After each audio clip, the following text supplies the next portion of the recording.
worth reading the whole thing. So he's saying that unlike contemporary North Korea or Saudi Arabia, the coercive apparatus doesn't have to be the secret police knocking at the door. Fear of losing a job, or of losing an admission to school, or of losing the right to live in the country of your birth, or merely of social ostracism. Many of today's best minds in so-called free democratic societies have stopped trying to say what they think and feel and have fallen silent. That, or they adopt the party line of whatever party they would like to be invited to, whatever party their livelihoods depend on. And this is, I think, Brian, a really critical point, because we're seeing huge amounts of self-censorship at the moment. We have seen some very brave people, Mike Yeadon, the likes of that, coming out, for example, and saying, explaining why they do not agree with current COVID policy. There are equivalents who speak out against current climate change policy and so on. But increasingly, people are unwilling to speak out and say what they actually believe, because for fear of the fact that any post to social media will be dug up 10 years later and they won't get the job that they've applied for or whatever.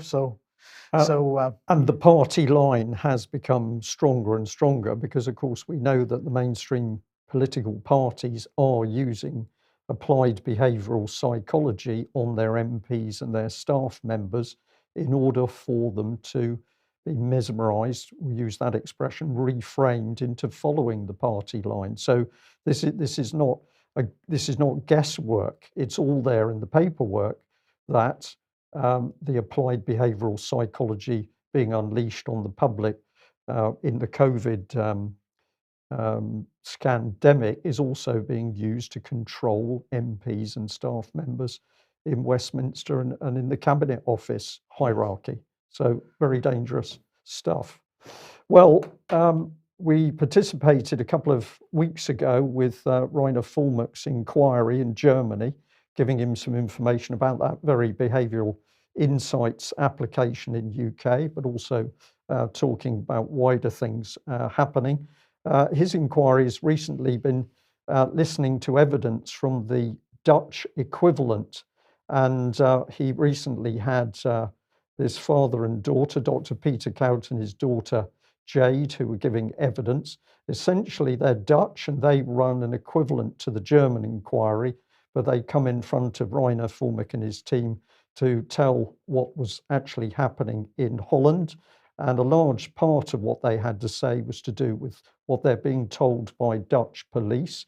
This is just the, these are some slides that were actually put up in the main video clip. But BPOC is the Dutch equivalent of Rainer Fulmach's own organisation. So let's hear what the father and daughter team had to say. That coordinator, terrorist coordinator, sent us a letter back, and he excused and he said, well, we don't mean that you are a terrorist. We just mean that you are investigating the government. That's all we said. So we left it at that, because we thought, well, we didn't want to invest too much time in it, but they are watching us. Mm-hmm. And we discovered that last week, because without any warning, last week in the night from Tuesday on Wednesday, YouTube took our channel offline, mm-hmm. just like that. Mm-hmm. So, yes. Usually you get warnings. So, and we got an email from YouTube that the government asked YouTube to took our channel offline. Now you're going to have to ask the government. Yes, because that is true. Yes, next Monday. Because you can't trust YouTube either. No. So we asked YouTube who did that, who asked that at the government, which ministry or which, and they didn't want to answer that. So we take the state and YouTube next Monday to court. Very good. Yes, because we want to know that. Mm-hmm. And so the government is watching us, but our lawyer sent an email to YouTube and he called them and he said, we expect you in court today at 4 o'clock. Mm-hmm. And 15 minutes later, our channel was online again. Just like that. That's very good. Yeah, so that's very interesting. And but that was no reason for us not to go to court, because now we want to know who did this, who ordered YouTube to our channel offline, because this is unheard of.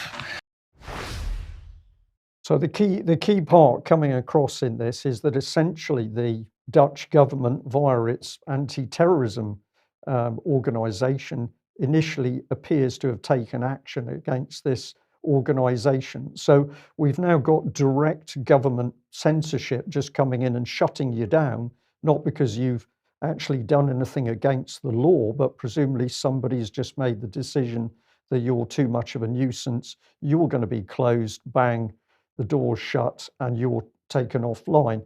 Now, they've got the wherewithal to challenge that within the court, and it's very interesting to hear Dr. Kurt say that basically they made an initial court challenge and then suddenly their channel was reinstated.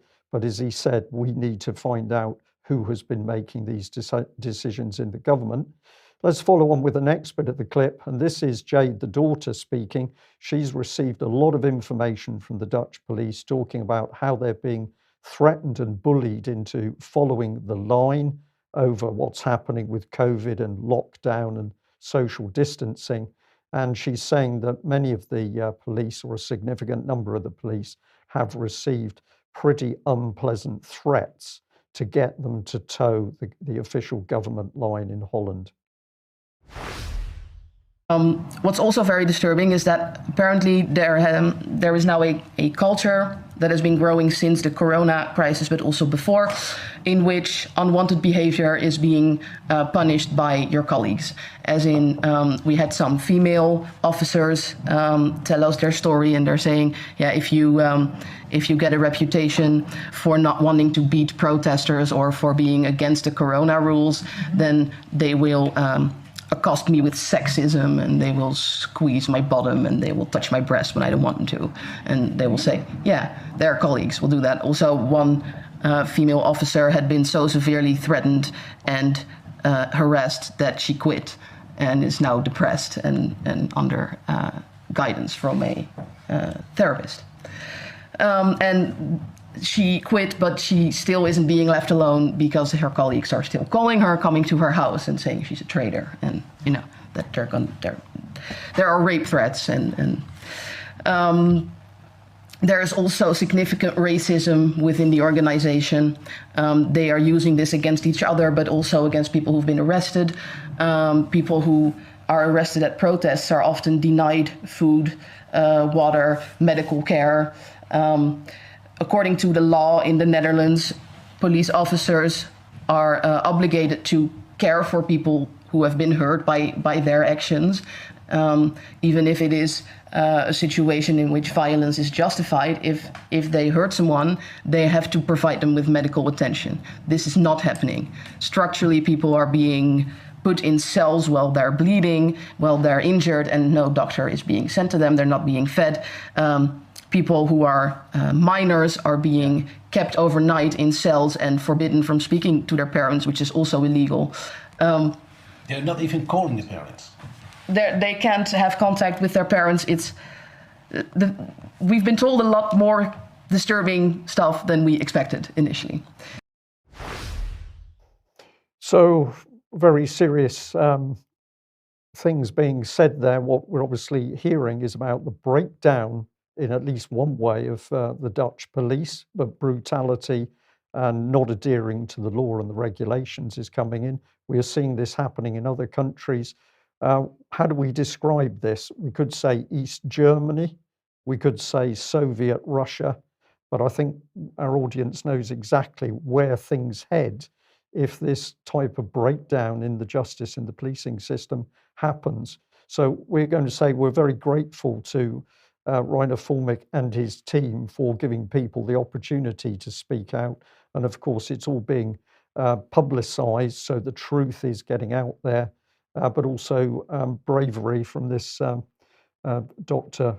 Kout, I think I should have pronounced his name, and his daughter Jade for speaking up, and those Dutch policemen and women who are coming to the BOPC in order to give their testimony. Okay, quite a lot of comment on this on Twitter. This was pushed out by the Department of Education on the 21st of June. We're encouraging schools across the UK to celebrate One Britain, One Nation Day on the 25th of June, when children can learn about our shared values of tolerance, kindness, pride, and respect.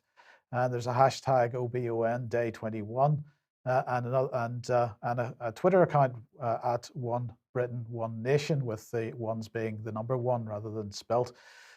So the response on Twitter has been, as you might expect, nothing to worry about extracurricular indoctrination of children supported by government, obviously.